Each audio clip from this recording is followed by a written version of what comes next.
Hey gamers, welcome to my channel. Possible, as some of you, I played many games that I didn't finish.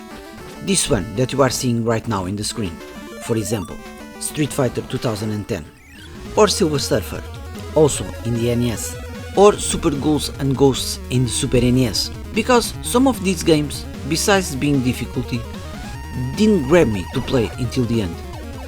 But there are also some games that I struggle to advance. But I make a stand and say, fuck it, I'm going to finish this game.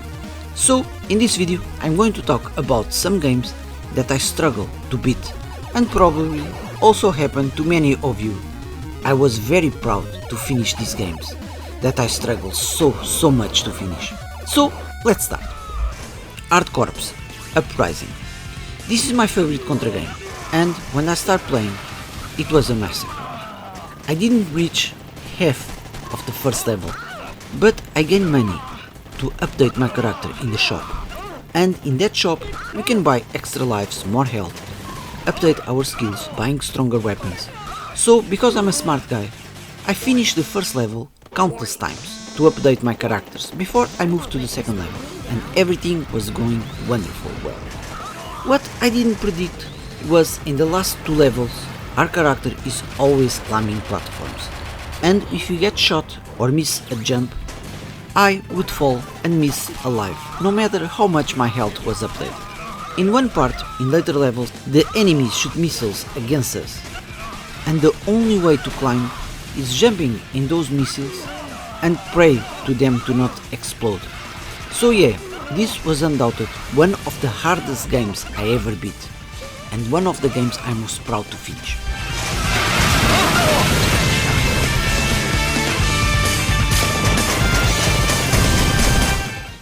Metroid Dread.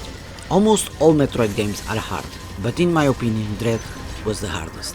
Without counting the bosses, just a few enemies give me a hard time, but the bosses, oh my god.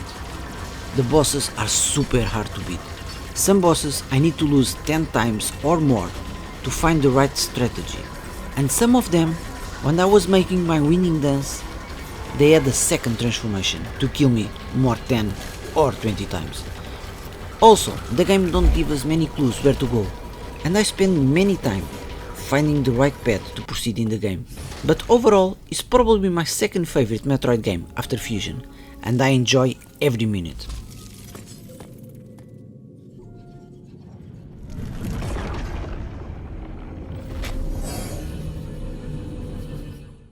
Resident Evil Code Veronica. Code Veronica is still today my favorite Resident Evil, and I beat the original version of this game in the Dreamcast, and later in the GameCube and PlayStation 3. Claire is also my favorite Resident Evil character, and I love the involvement in this game. I played and finished this game in 2002 or 2003, I don't remember that well, with no internet or guides. It have some hard puzzles, but the main reason of my struggle to finish this game is because of the very limited ammunition, especially at the beginning of the game. If we pretend to kill every zombie that is in our way, forget it. What will happen is that we will quickly run out of ammo, and if a boss appears, forget it. We have to start the game again, because it will be impossible to beat him, unless you are a knife expert. Although it was difficulty, in my case, was a pleasure to finish this game, and it was from here that my passion for this wonderful series began.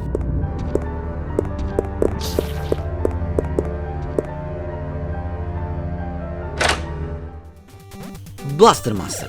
Blaster Master was one of those old games that I played for the first time only a couple of years ago, and just like the title say, this game is a blast. I love that we can play inside and outside the tank, and also in two different perspectives.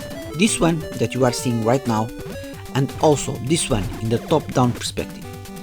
The reason I struggled to beat this game was not only because of the tough enemies and very hard bosses, but also because we are constantly lost, and many times during my gameplay I didn't know where to go.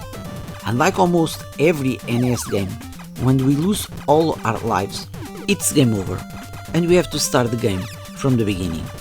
I put this game at number 6 at my top 10 NES games, and because I love it so much, I also bought the remake for the Nintendo Switch.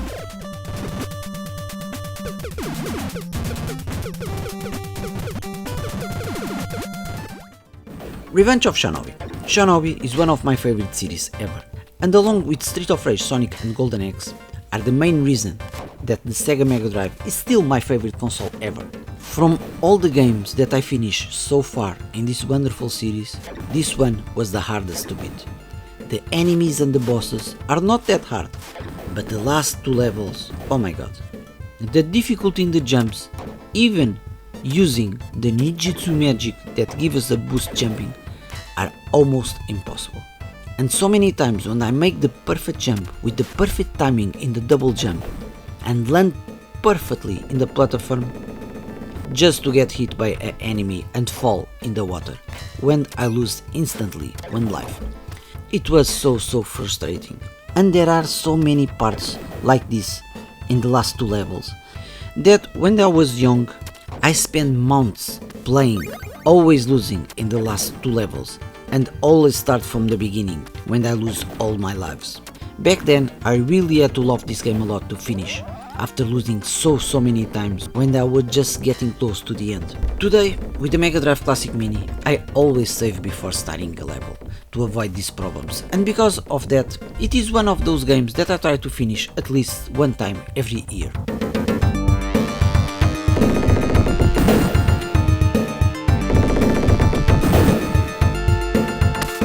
Midnight Resistance.